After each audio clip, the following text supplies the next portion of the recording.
የእግዚአብሔርን ቃልን ሼር አደርገዋለሁ። እኔም እረፍት ሰዓት ነው። እስቲ አብረን ይህንን ስፍራ እናንብብ። በኢየሱስ ክርስቶስ ስም አነባለሁ። መዝሙር 45 ቅንፍ 46 ቁጥር 1 ማለት ነው። አምላካችን መጠጊያችንና ኃይላችን ባገኘን በታላቅ መከራ ረድኤታችን ነው። ስለዚህ ምድር ብትናወጥ ተራሮችም ወደ ባህር ልቡን ቢወስዱ አንፈራም። ወይኖቹም ጮኸ ተናወጠው፣ ተራሮችም ከኃይሉ የተነሳ ተናወጠው።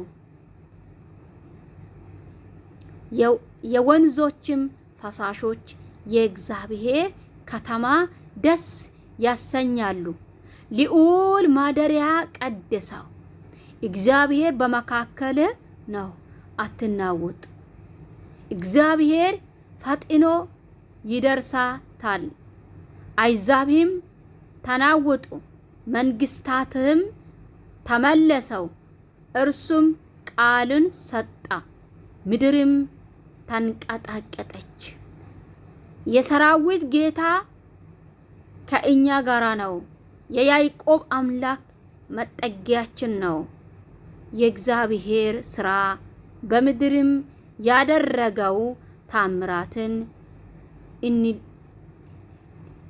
እንዲታዩ ኑ። እስከ ምድር ዳርቻ ድረስ ጦርነትን ይሽራል፣ ቀስትንም ይሰብራል፣ ጦርንም ይቆርጣል፣ በእሳትም ጋሻ ያቃጥላል። እረፍ፣ እኔ አምላክ እንደሆነ እወቅ። በአሕዛብም ዘንድ ከፍ ከፍ እልሃለሁ፣ በምድርም ላይ ከፍ ከፍ እልሃለሁ። የሰራዊት ጌታ ከእኛ ጋር ነው። የያዕቆብ አምላክ መጠጊያ ነው።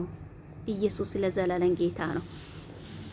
የያዕቆብ አምላክ፣ ያመነን አምላክ፣ ያዳነን አምላክ፣ የወደደን አምላክ፣ እውነተኛ እረኛ ጠባቃችን፣ እንዲሁም ጦርን፣ ጠብን፣ ቅዱሳንን ለክፋት የቅዱሳን እግርን ሊያሰናክል የሚመጣ የትኛም ቀንበርን የትኛም የሰይጣንን ቀስትን